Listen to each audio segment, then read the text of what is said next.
Hi friends, welcome back to my channel the CA guide. आज हम बात करने वाले सीए फाउंडेशन के पेपर बिजनेस लॉ की, है ना। तो ये सबसे ज़्यादा टफ माना जाता है paper as a student CA foundation में, क्योंकि है ना इसमें प्रॉब्लम क्या है, ये हमारे लिए नया सब्जेक्ट है। जो सीए फाउंडेशन की एग्जाम दे रहे हैं या जिन्होंने दे है, तो सबको ज़्यादा इसमें ही प्रॉब्लम आती है। मैथ्स में भी आती है, लेकिन उसकी हम अगली वीडियो में बात करेंगे। और देखो, मैं आपको देखो रुको रुको रुको, लाइक कर दो, लाइक कर दो वीडियो को। मैं 100% गारंटी दे रहा हूँ, यूट्यूब पे बहुत सारे वीडियोस आपको मिल जाएंगे, लेकिन मैं जो बातें आपसे आज शेयर करने वाला हूँ एज ए स्टूडेंट, मैंने जो फेस की थी सीए फाउंडेशन में, और मैंने कैसे लॉ को मेरा सबसे वीकेस्ट सब्जेक्ट था और मैंने सबसे स्ट्रॉन्गेस्ट सब्जेक्ट में उसको बदला, मैं आपको ये सारी बातें बताने वाला हूँ। जो लोग जनरल बातें आपको बताते हैं, ये वो बातें इधर नहीं होगी। मैं आपको एकदम है ना, जो आपको है ना इस सब्जेक्ट में एकदम मास्टरी करवाएगी, वो बातें मैं आपसे शेयर करने वाला हूँ। मैं इतना बोल रहा हूँ तो भाई कुछ तो होगा, इसलिए इस वीडियो को प्लीज़ प्लीज़ प्लीज़ लास्ट तक देखना, क्योंकि इस वीडियो ये 2-3 मिनट आपकी लाइफ चेंज कर सकती है, आपका अटेम्प्ट बचा सकती है और आपको हाई स्कोरिंग मार्क्स लॉ में दे सकती है।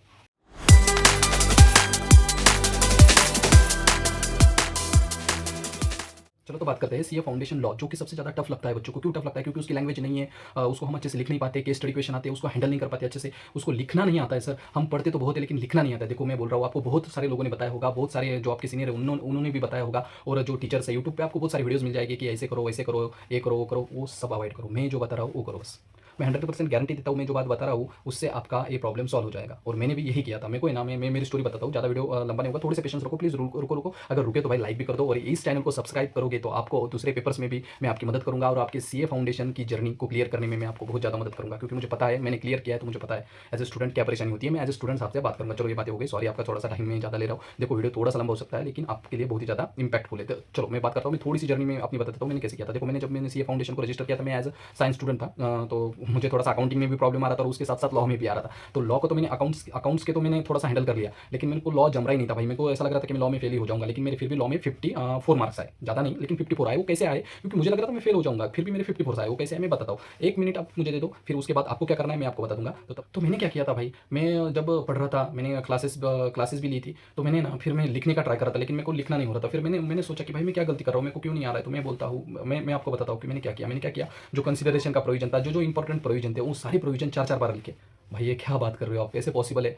स्टार्टिंग में ही करना पड़ता है। जब आप इंटर में जाओगे तो आपको ये करने की जरूरत नहीं होगी, क्योंकि आपका लॉ बहुत स्ट्रांग हो जाएगा। वो लैंग्वेज अडेप्ट करनी पड़ती है, ये आपको कोई नहीं बताएगा। आपको सब बोलेंगे पढ़ो पढ़ो, पढ़ना नहीं है, लिखना है।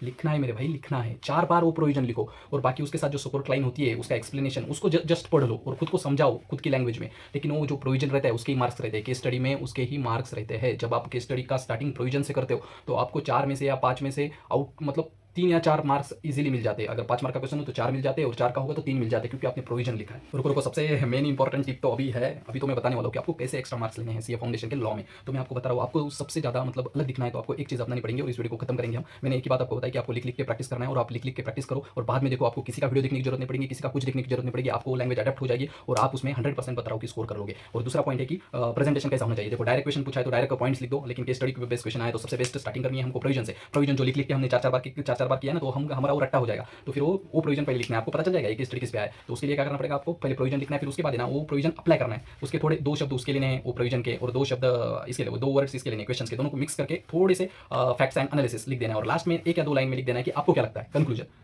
तो ऐसे अगर आपने 3 पैरा में लिख दिया तो आपको आउट ऑफ मार्क में गारंटी देता हूँ गिर जाएंगे। मैंने भी वैसे ही किया था। मेरा जो दूसरा जो इंग्लिश का सब्जेक्ट रहता है अपना, वो तो मेरा बिल्कुल ही कच्चा था। मैंने लॉ पे ही सिर्फ फाउंडेशन पास किया था। अभी तो बहुत दिन हो गए उसको, बहुत दिन नहीं, बहुत साल हो गए। तो अभी तो कैसा सिलेबस है वो देखना पड़ेगा मुझे। बट ये तो मैं बता रहा हूँ कि सबसे ज़्यादा जो प्रॉब्लम आ रहा है मुझे, अभी पता चला कि वो लॉ में आता है, तो मुझे वो रियलाइज़ हुआ कि मुझे इस पर वीडियो बनाना चाहिए, क्योंकि ना मुझे पता है कि बहुत सारे बच्चों को इसमें प्रॉब्लम आ रहा होगा। और आप ये गारंटी, मैं आपको गारंटी देता हूँ, आप ये टिप जो मैंने बताई है वो टिप बोलो, ट्रिक बोलो, वो आजमा के देखना, आप 100% क्लियर कर जाओगे। आपको लिख लिख के लॉ को करना है, बिल्कुल भी पढ़ के नहीं करना है। एक सिर्फ प्रोविजन लिखने हैं, फिर से कंफ्यूज मत होना, सिर्फ प्रोविजन लिखो, 4-4 बार लिखो प्रोविजन। आप देखो कुछ 1-2 चैप्टर के लिख के देखो, फिर बात के चैप्टर के आपको आदत हो जाएगी। आपको एक बार लैंग्वेज अडेप्ट करने की दे रही है, अडेप्ट करने के बाद आप 100% लॉ के एक्सपर्ट बन जाओगे। तो चलो, आपको इस वीडियो को और इस नीचे कमेंट कर देना, आपको और किसी सब्जेक्ट के बारे में अगर डर लग रहा है और उसको कैसे प्रिपेयर करें, मैं आपको एकदम डिटेल में वीडियो डाल दूंगा। और मैं केस स्टडीज़ भी लेने वाला हूँ आगे चल के, तो इस चैनल को आप सब्सक्राइब कर दीजिए प्लीज़, इससे मेरे को मोटिवेशन मिलता है, और मैं 100% आपको सही बातें इधर में बताने वाला हूँ। तो थैंक यू।